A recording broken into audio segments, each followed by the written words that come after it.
you can be Sergeant Major.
listen, there's a white line here.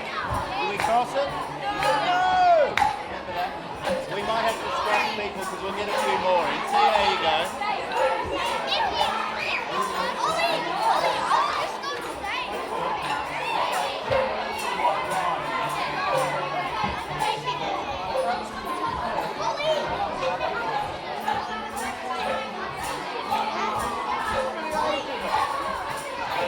They're old enough to drive.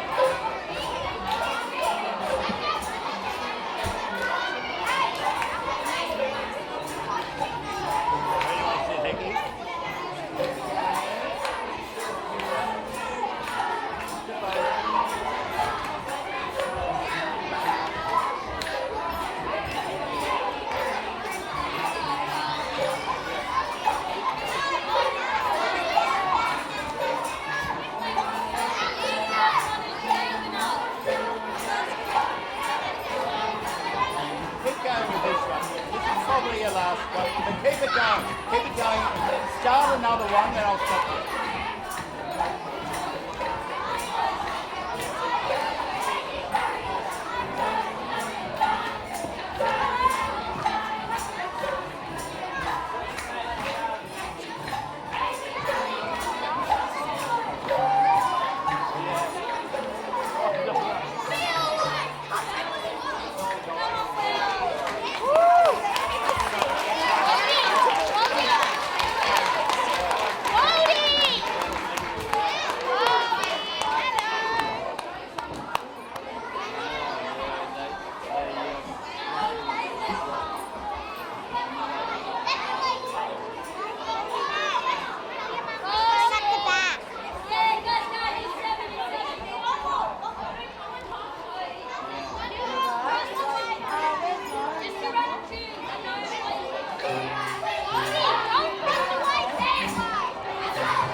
Just do a musical one after this. Just a musical. Instrumental. Whatever the word is. Oh, they are doing an instrumental. I thought they were singing. Who's that? Now, there may not be enough room down here. No more kids, I think, Garry. No more kids. One in there. One more kid on the side.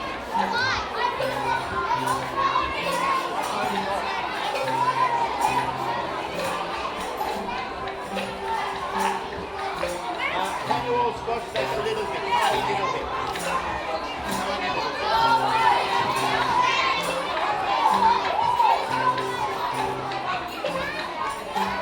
You can't sit there.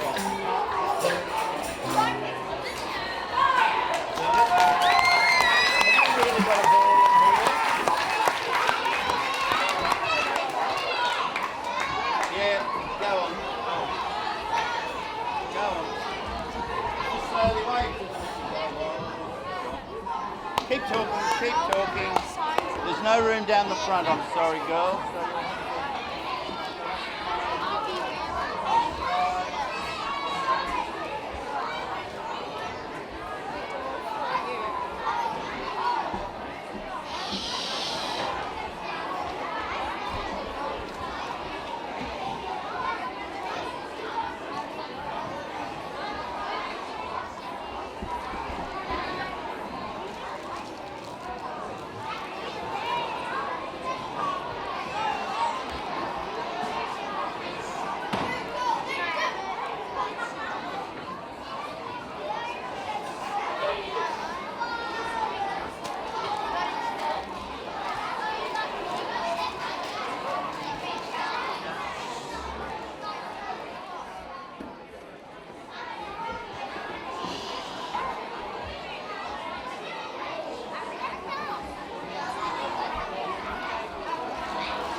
I'll just get started here. Good.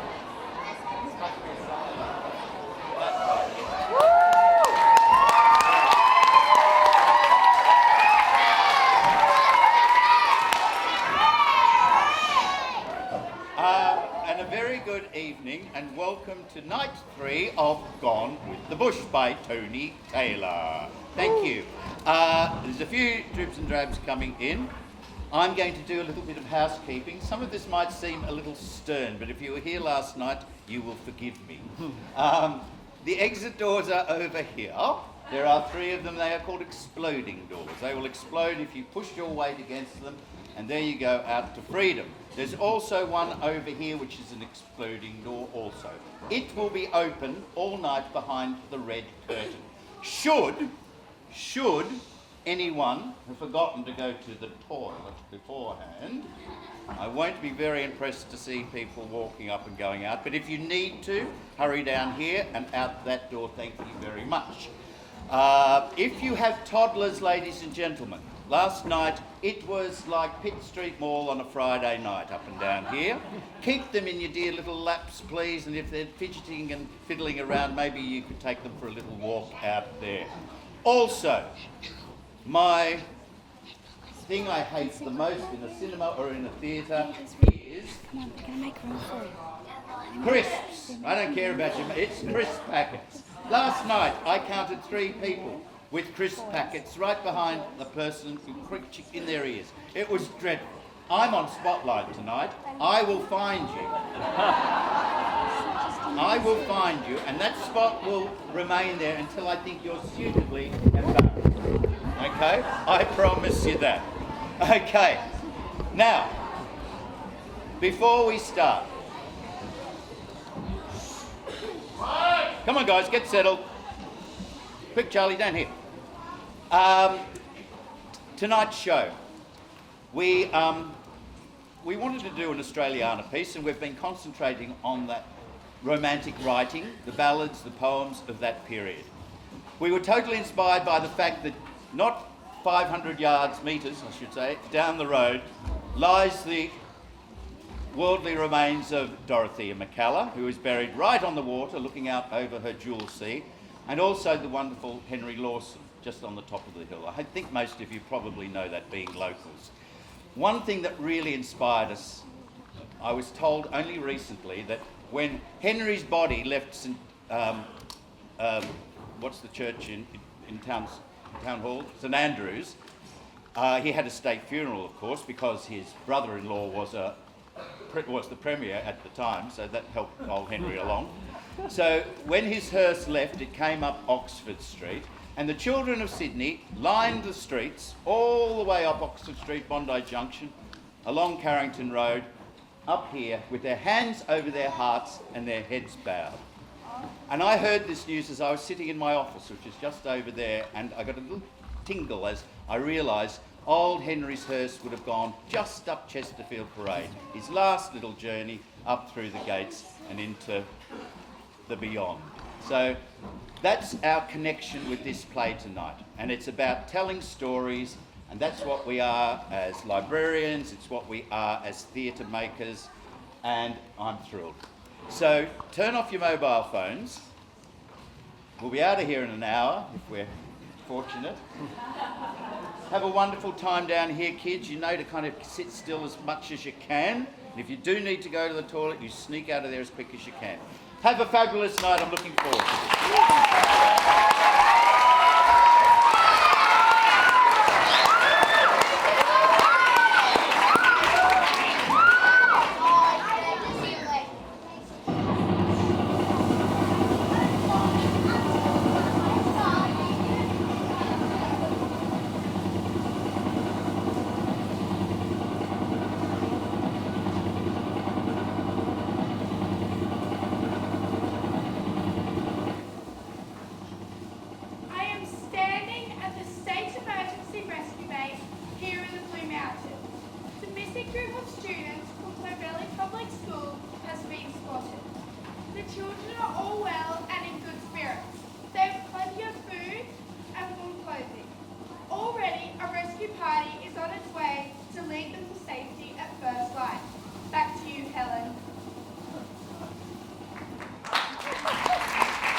The rescue mob told us to stop using our phones. Why? Just in case. In case of what? An emergency. Emergency, help, help. Stop that. Help, help, we're lost forever. Stop it. It was a joke.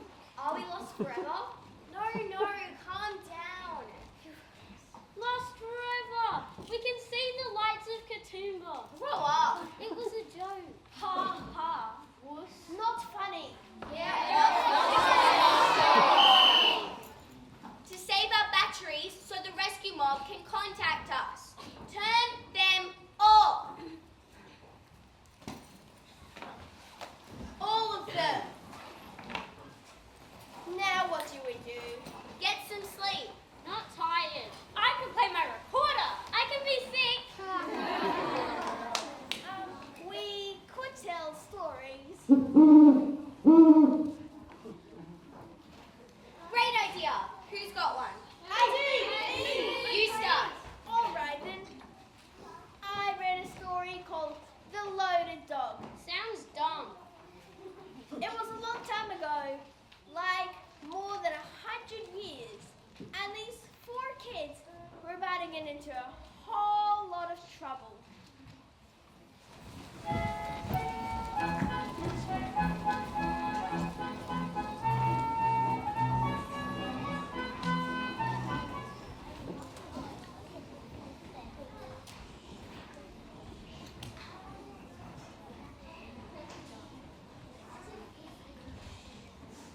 Where have you been? Are you deaf? You've been swimming down Stony Creek, haven't you? Haven't you? I'm waiting. Yes, Mom. What? Yes, Mom. Yes, Mrs. Coogan. Alfie Pratt? Yes, Mrs. Coogan.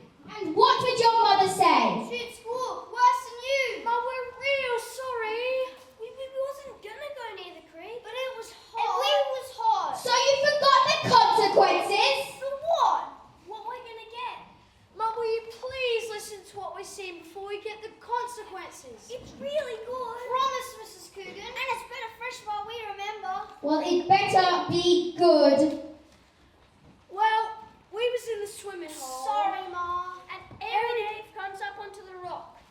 And he was holding a piece of bread and a mug of tea. Which made me remember, I didn't have breakfast. And we hears him yell, "You kids get away from here. We's a blasting for gold." He meant it. So he scoots out and up the rise and gets to the top. Then Alfie says, "Never seen a blasting before." Nor me. Nor me. Me neither. So he decides to creep up to where the blasting was. And maybe catch a lump of gold when it landed. You stupid children! You could have been killed! But we wasn't. Because look, Mrs. Coogan, we're in. Go on. Then Alfie says, "Let's go look." So he creeps up to where they was and hides behind Gobby's gap. Because it's real big. And it's been hit by lightning 8 times. 8 times! So it must be strong. There's a shallow pool above the swimming hole. Harry Dave and his mates roasting spuds on a fire. Then Harry Dave says, "You want me to get this with me spuds?" And the other fella says, "We ain't got time for fishing, we got blasting to do." And his mate says, "We can explode that fish out with dynamite!" The idiots. Oh, we know. So they agree, and every day goes and gets a big stick of dynamite with a long fuse hanging behind. And Harry Dave says, "We need to make a waterproof sack for it." And then the other fella says, "What for?" And his mate says, "To give the fish time to get over their scare when we floats it in the water." So they decide to get stuff to make the cartridge waterproof. Then Harry Dave goes and puts the dynamite up against their tent pole. And off he goes. Now Harry Dave has a young dog. It's called Tommy. I know, big lumbering thing. It stole your father's underdrawers off the line. It likes to help. Well, it must have thought Harry Dave needed some. Because it sees Dave looking about and thinks he wants a stick of dynamite. So Tommy snatches it up and slowly walks over to Dave. One mate is poking spuds on the fire. The other is throwing canvas. And Harry Dave is just scratching his head. Then one of his mates starts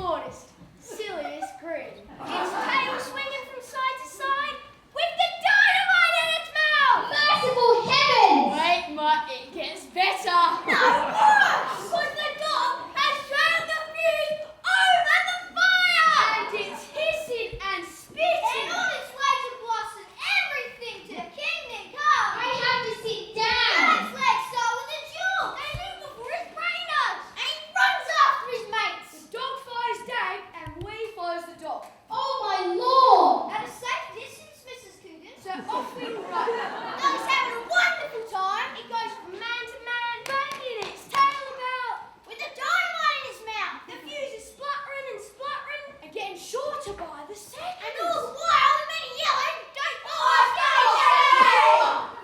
One of them runs up a tree to escape! The dog goes and lays dynamite at the base. And looks up, pleased as punch. After a few seconds of pelting Tom with bits of tree, Bloke leaps down and runs off. never to be seen again. The second dives into a ditch to hide. The dog runs to the hole and looks down.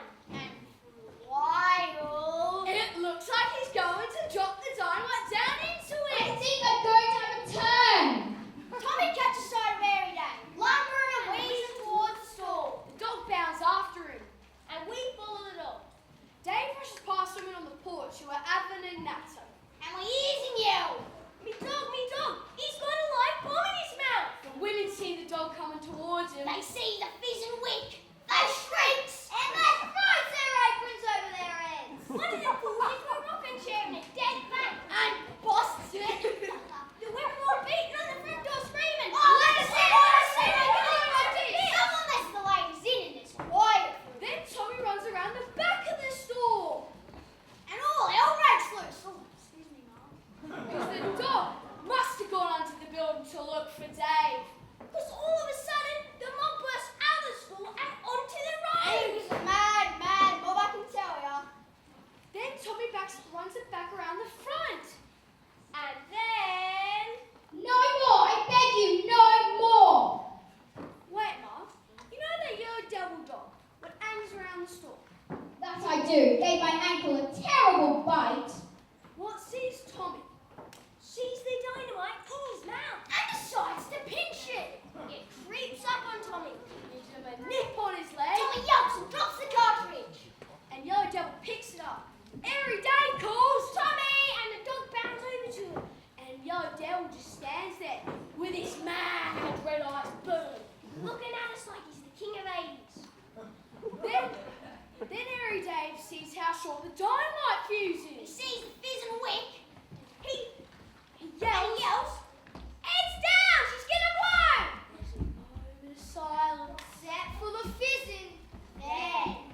Boom! I need a bet. We all creeps out. One bloke says he's seen stuff jump off his piles and back on again. All the windows are smashed in. There's smoke and dust everywhere. And Willow Flynn is standing in a puddle of something. But Yellow Devil is almost entirely gone. Except for the two stuck in the front door. Lots of airy bits. And an eyeball. You have taken 10 years off my life. Alfie Pratt, go directly home this instant. Now.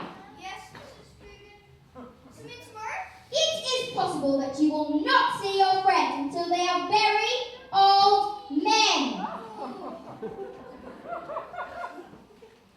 Ma, he walks every day halfway back to his tent. And Tommy let me lick his nose. You know, Dave says when he goes to see his friend in Castle Maine, he'll let Tommy stay with us. Bed!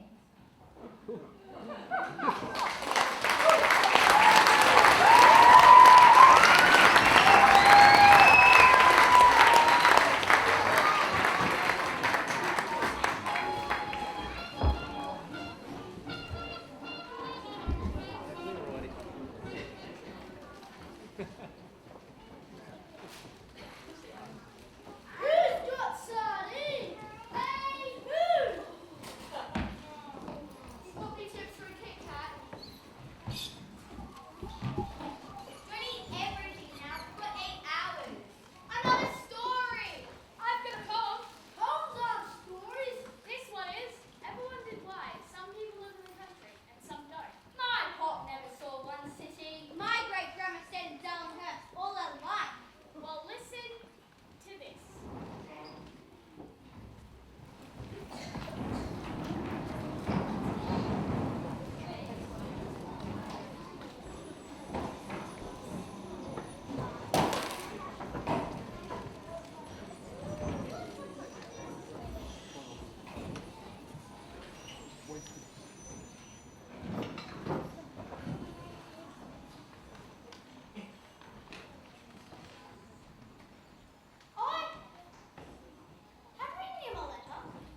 just on spec, addressed as follows.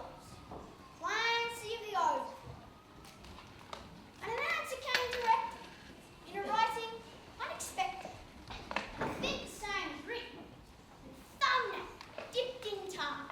It was a shearing mate who wrote it, and verbatim I will quote it. Clancy's gone to Queensland roving, and we don't know where he are. In my wild, erratic fancy, visions come to me of Clancy, gone a droving down the Cooper, where the western roads go. As the stock is slowly stringing, Clancy rides behind them singing, for the drover's life has pleasures the townsfolk never know.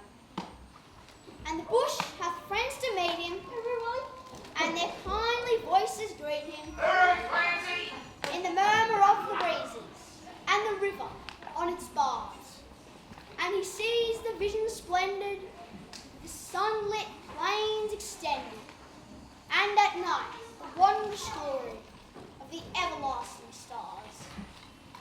And I am sitting in my dingy little office, where a stingy ray of sunlight struggles feebly down between the houses tall, and the fetid air and gritty of the dusty, dirty city, through the open window floating, spreads its foulness over all. And in place of lowing castle, I can hear the fiendish rattle of the tramways and the buses, making hurry down the street.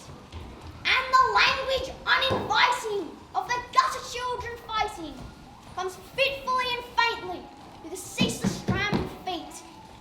And the hurrying people daunt me, and their pallid faces haunt me as they shoulder one another in their rush and nervous haste, with their eager eyes and greedy, and their stunted forms and weedy. The townsfolk have no time to grow, they have no time to waste.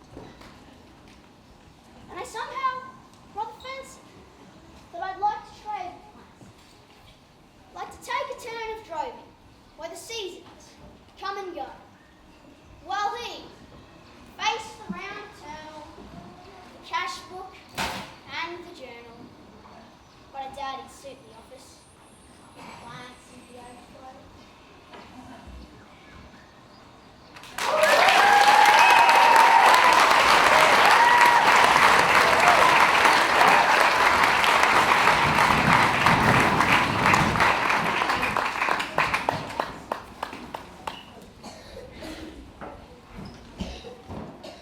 What time is it? It's a minute to 12. Midnight. Turn that off. I've got a story. When he was about 11, my granddad saw what he reckons was a bunyip.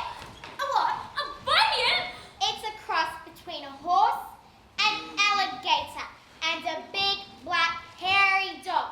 And he said it was the most hideous thing he ever saw in his life. Works for your dad first thing Monday morning?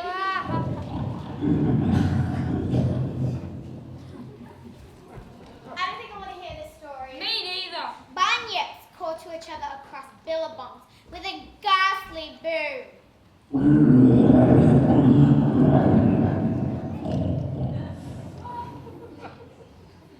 That's a male koala, I think. I heard. And what's a bunyip do? It waits at night for people to pass by, then creeps up on you, gives a howl, and chases you to death. And the last thing you see are its two big, red, evil eyes. Do you want me to go on? No! Yes! Yay!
There's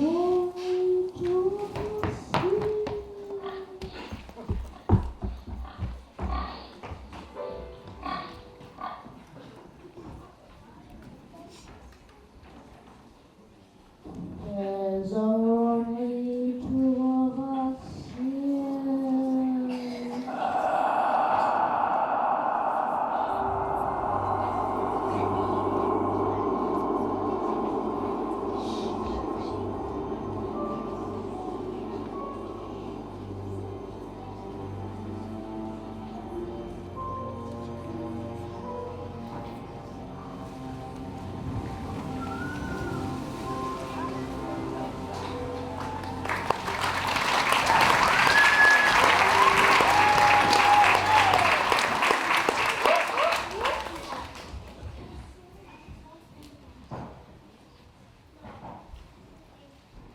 Well, that woke us all up. We'll go then. Behind a tree. It was only a story. Oh, all right. I'll come too. Try and get some sleep. Too cold to sleep. I'd be sleeping anyway. Don't mind the cold. Hate being hot. Ooh, I've got a story. It's by Henry Handel Richardson. Never heard of him. It's a her. Henry? In old times, you couldn't get your books published if you weren't a man. It's about these three girls who share a room during a heat wave. They arrived late one night at this old boarding school and get the last room there was. So anyway.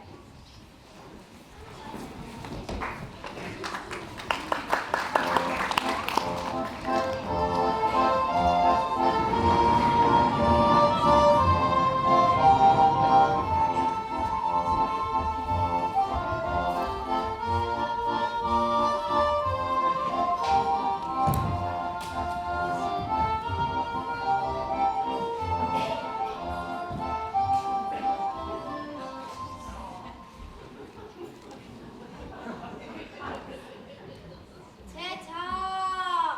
What? I'm hot. We're all hot, so put a bun in it. You're not in the middle. You're not in the middle. Will you both just go to sleep? Teta, I'm thirsty. I have to have some water or I'll die. Good, then I won't have to kill you. Water, please. Oh, have some water. I can't see. Turn on the light. I'm in the middle. Turn on the light, May. What? I was just dropping off. Turn on the light. Here.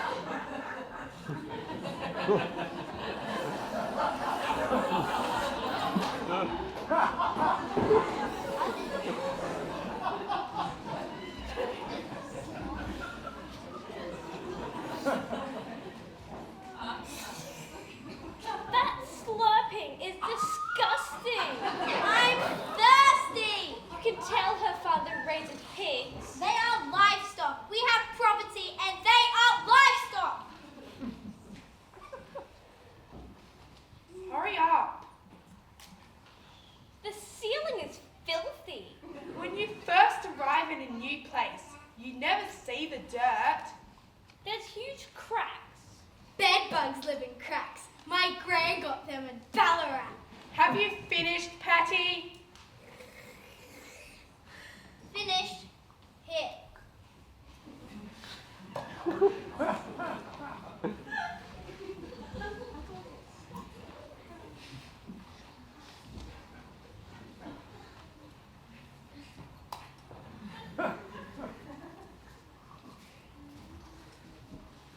Why did we have to share a bed? Those Mackenzie girls from Bendigo arrived after and got a huge room. Their father's a judge. I wish I hadn't come. Well, you did. And you're here. And that's that, so stop griping. Oh, what's that smell? Oh, that's vile. Another present from Paddy the pig. It wasn't me. Paddy the pig telling porkies. It could have been May putting us off the scent. We have plenty of scent, thank you. We've never debated outside of school before. It was you. All right, I'm sorry, it's nerves. Would you? But we've never debated outside of school before. And Miss isn't with us. She couldn't help getting sick. But she was going to give us a pep talk. We'll have to pep talk ourselves. Wonder what the topics are going to be. Do girls study better than boys? We won that in the school finals. This is an all-girls competition, so I don't think so. Can we just get some sleep? Patty? All right. May? All right. Light May.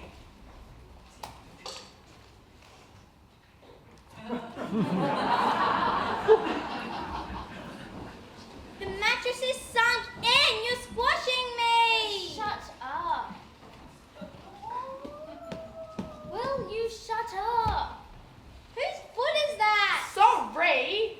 I feel something. My fist in your face. No, it's a crawly. It's bed bugs come out of the cracks. It's bed bugs. You moronic pustule. Will you both be quiet? We'll get thrown out. She is the stupidest cretin. No, you are. Cabbage breath. Bing, bang, bung, you big baby. Bulbous bully. Oh, Patty the pig's dripping on me. Stop it. Put on the light. What was that? The lamp. Just go to sleep. Both of you. I'm hot. I'm hot and soaked. So am I. Let's go out on the veranda. Why? Anywhere's better than this oven. And a smelly wet bed next to a whiny water. You go too. Grab that blanket, hold hands, and follow me.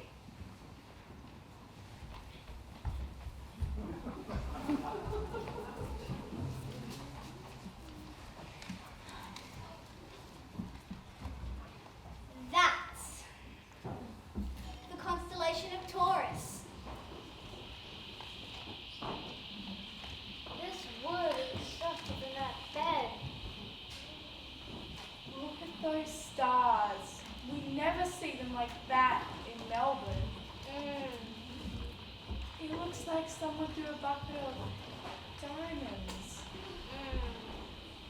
Hundreds and thousands of diamonds. Millions.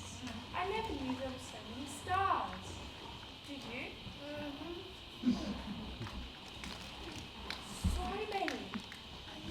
But maybe there is another place out there exactly like this one. And another Ted O'Reilly is lying on a veranda just like, do you think it's possible, mate? And that Teta is looking up at another Southern Cross and wondering if tomorrow's debate will be, are there other worlds beyond this one? If it is, I hope we get to argue it. Affirma.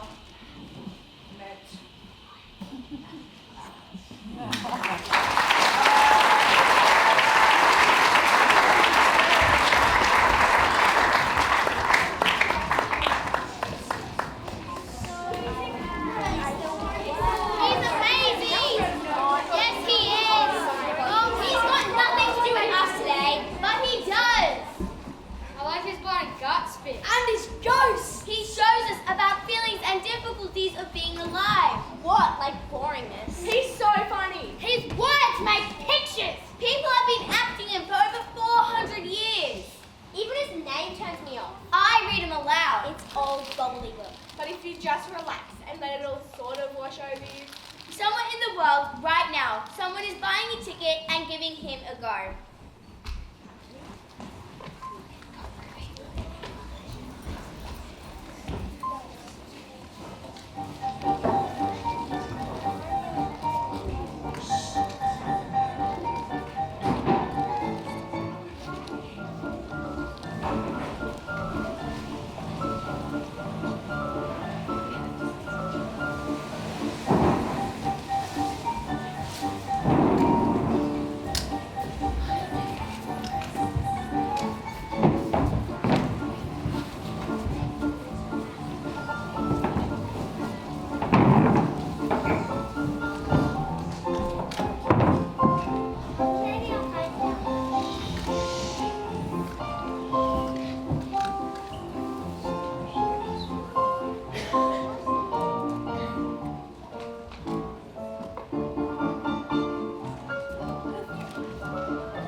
Shakespeare years ago about a balmy goat called Romeo.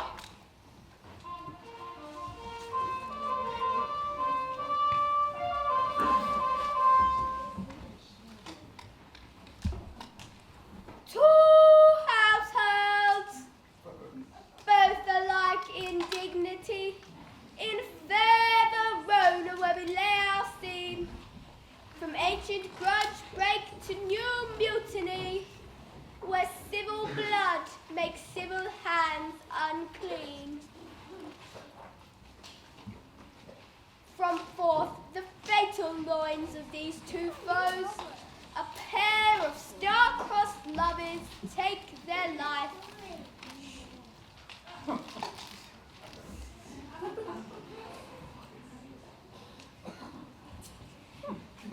Whose misadventured, piteous overthrows doth with their death bury their parents' strife.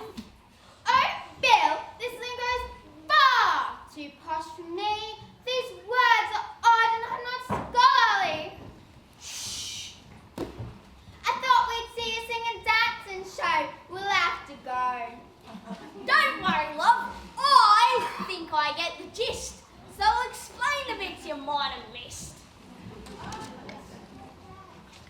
The which, if you with patient ears attend, what here shall miss, our toil shall strive to mend. What did he say? My head is full of flour.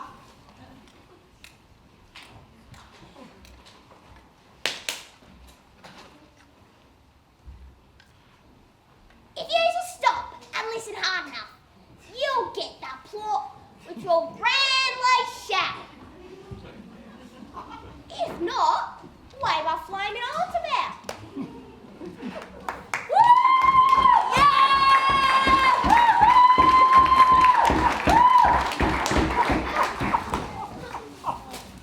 What's in her name? She says, and then she sighs. And clasps her little hands and rolls her eyes. Oh, Rose, she says, the only other name would smell the same. Oh, wherefore art you, Romeo, young sir? Chuck your pie and change your moniker. Hey, beyond the moon, I swear, says he, and he climbs up on the balcony. And there they smooch a treat, with pretty words like two lovebirds.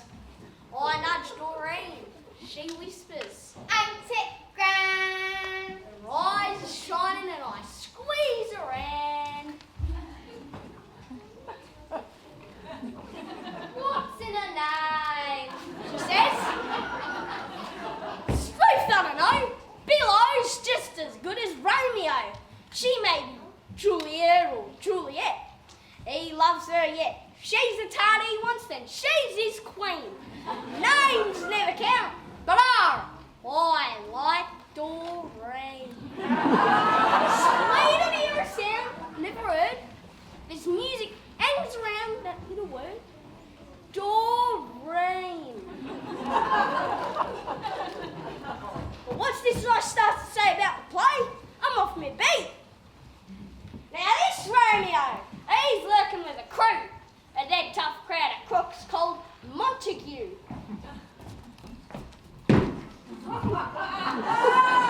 And Juliet's push, what's nicknamed Capulet, they has them set. Fair enough they are, just like them backstreet cliques. Except they fights with skewers instead of bricks. What's just plain stoused with us right here today is valour if you're far enough away.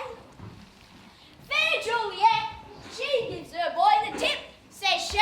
Don't sling that crowd in mine, no left. If you meet them Capulets one day, just run away. Romeo squared he's done with lash. I'll chuck it clean. Same as I done when I first met Doreen.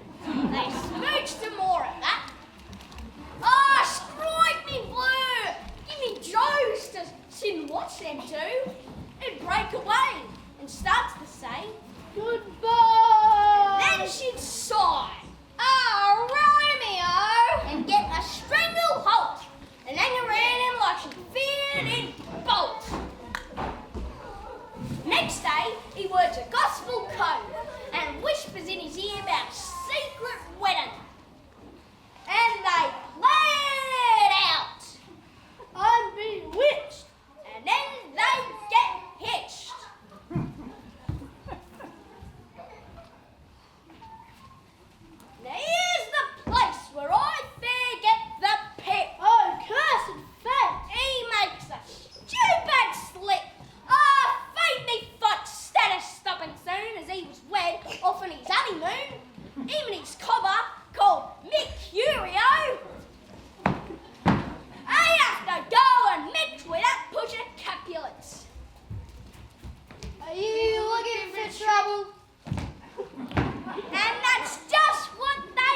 They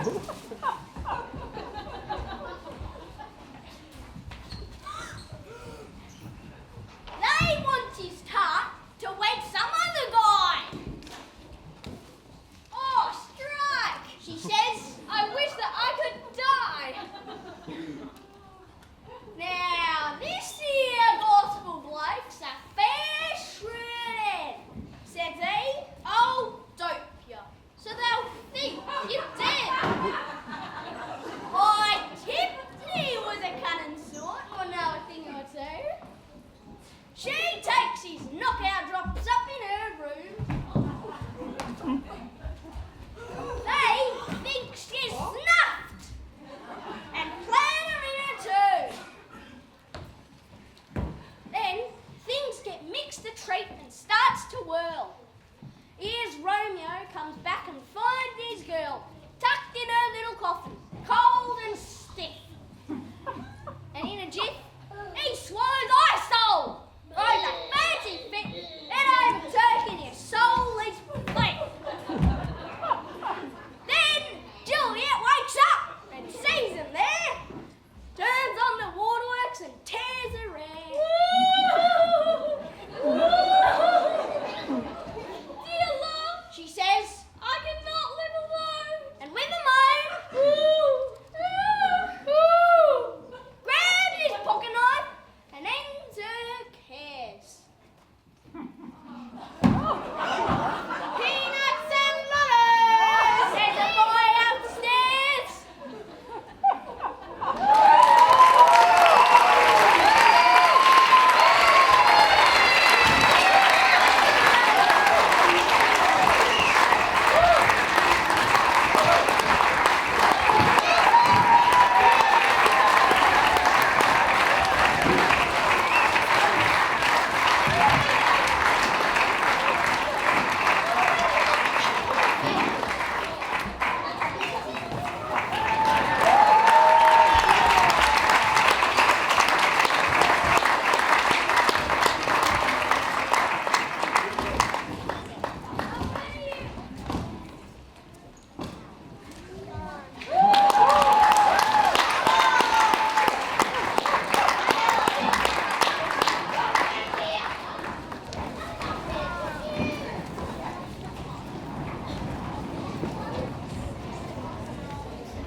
All right, everyone. Soon be light. Let's have a stretch. Start without me. Arms, legs, and shoulder rub.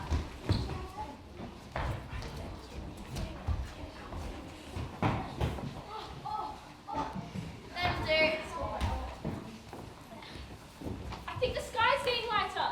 Good. This has been such a great night. Less than an hour now. I thought I was going to miss my sister's party. What's it for? She's moving to Hong Kong with a boyfriend. Won't she miss home? Lots of people have moved from where they're gone and settled somewhere else.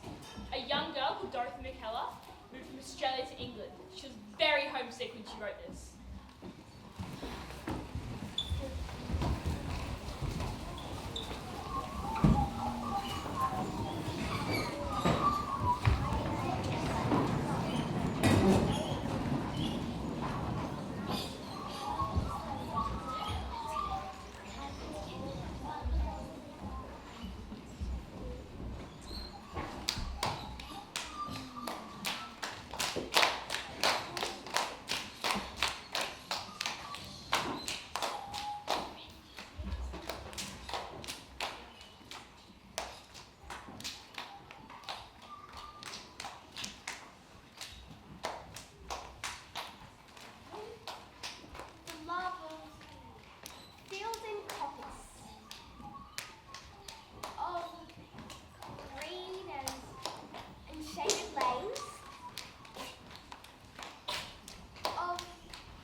country. My homing thoughts will fly. I love a sunburned country. A land of sweeping plains. Of rugged mountain ranges. Of droughts and flooding rains. I love her far horizons. I love her jewel sea. Her beauty and her terror. The wide brown land. The wide brown land for me.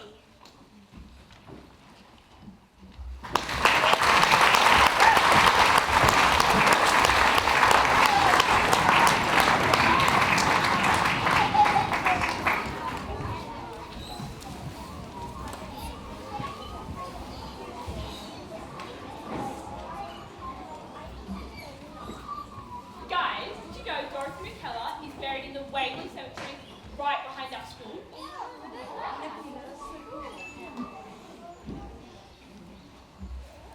They'll be here in half an hour. Land fed. I want a shower! Sardine juice! Guys, did you know once there were no houses anywhere near here? Or shops and service stations. Or TV. They had to cut their way through the bush. And drag everything they needed in. Like meat and milk in tins? They had to eat rats. And might not see anyone else for months. Time for one more story? Yes! Ever read on our selection? No. It's about this family that buys a bit of land way up in the bush. And they have to try to make a go of it.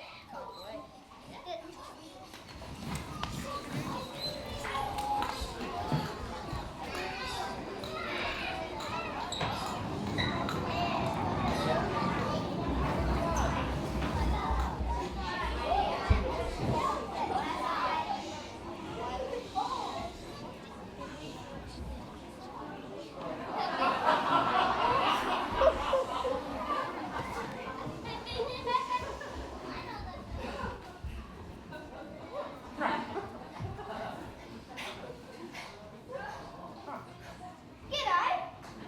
I said, g'day. G'day, Cooker. Welcome to Smite Gully. Well, that's what they call it. We don't call it anything. Just is. That's Dad Rod. That's old Crib. Shut up, old Grim, you flippin' idiot. Sometimes Dad Rod goes off on a ramble. You know, Ma, Here comes one now. we are near to having a piece of paradise here. The sky all violet and blue and golden and gorgeous and it. Mountain in the morning, all swaddled in mist. Scent of the waffle, the hum of the bees, the curlew call in the twilight. Valley floors! That'll do, Pa. That'll do. That's Mara. And look at our corn, munched away by those valley roos.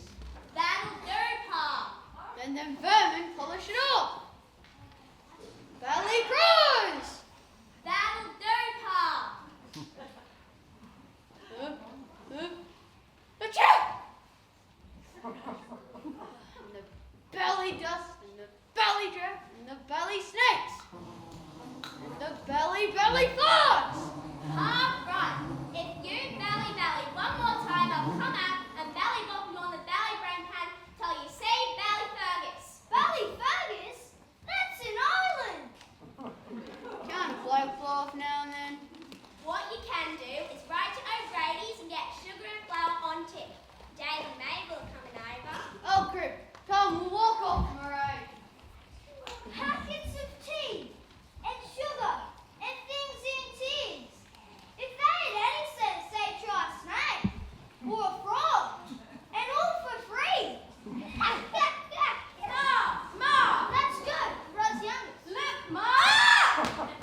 I'm making us a cake.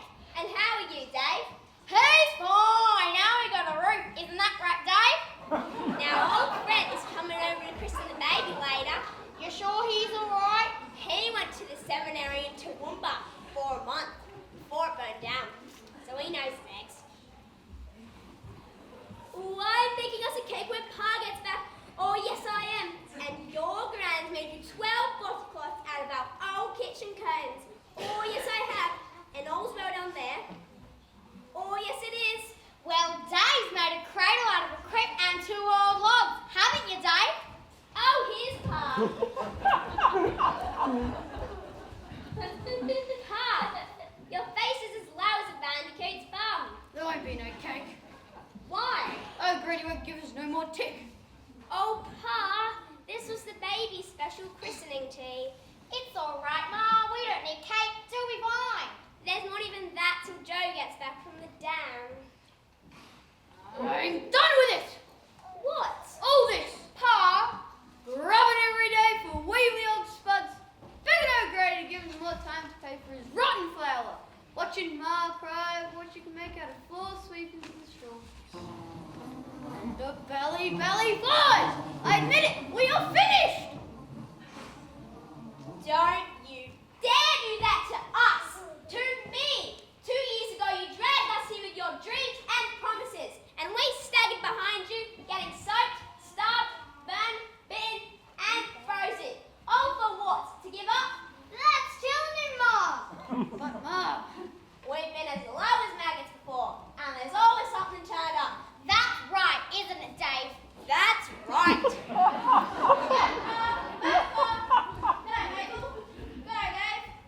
Got the water, Ma. We'll go and put the kettle on. Found us on the track. Must have bounced from Grady's car. Mabel, what's a native dog look like? Tea, Joe. And pour us some water. We're as parched as parson's feet. I think something's turned up. Something's turned up. It's a sign. Now, Pa Rudd, do we stay? we stay. Oh!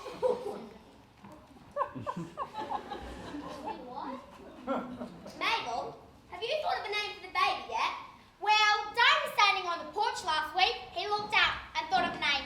If it was a boy. Oh, this should be good. That's nice, Dave. What is it? Gum tree. Young tree. But now it's a girl. He's got another one. That's nice, Dave. What is it? Aurora. Aurora Rudd. Sounds like someone's falling out of bed. Aurora. That's lovely. Means dawn.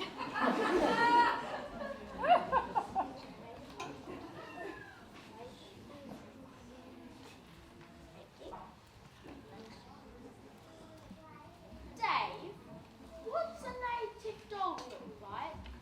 Well, this is nice, isn't it? Fine company, good cake, and fresh water to wash it down.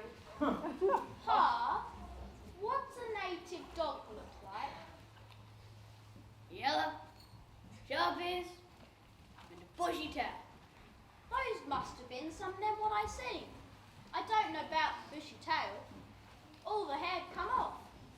Oh, enough about native dogs. Here's to Dave and Mabel and the little Aurora and good times to come. Yes, they was native dogs I seen. Floating around in the dam, dead.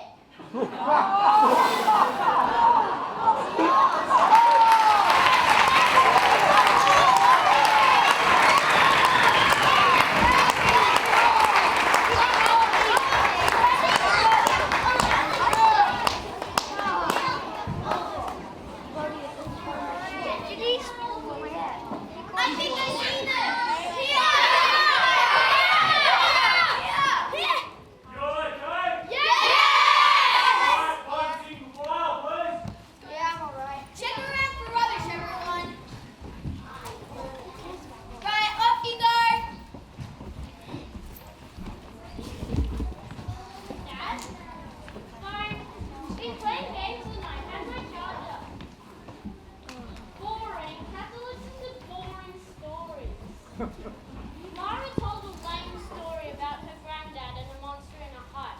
So not scary. One scaredy kid nearly filled her pants. Big wuss. Your wasp?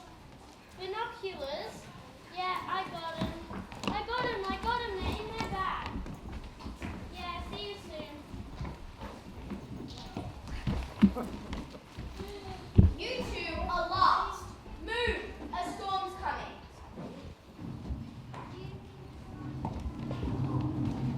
You got your phone.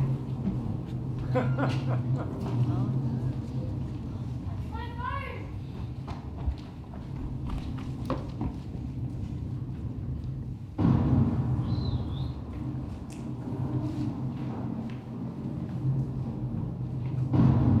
There's only two of us here.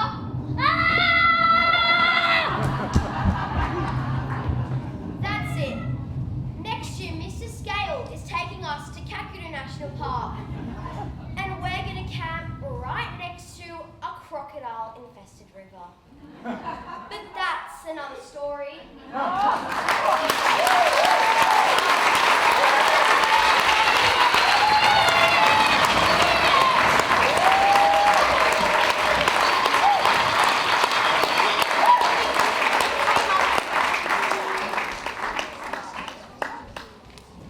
There's a scene that lingers in my memory of an old bush home and friends I long to see.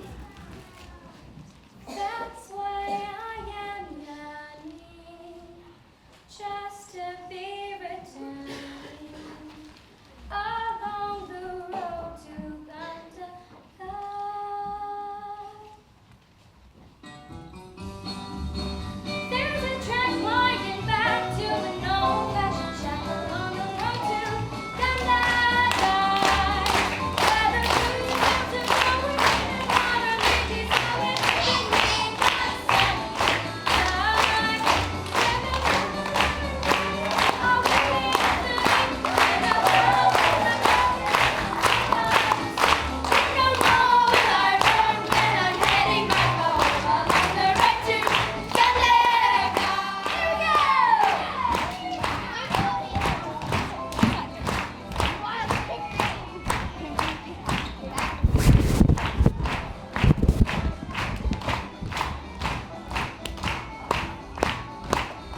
Mum and Dad. I figured that. Hi. I taught him in his.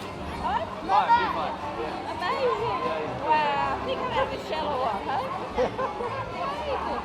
You did a good job. Talk about stealing the show. Incredible, hey? Must be fun at home. Yeah. Yeah.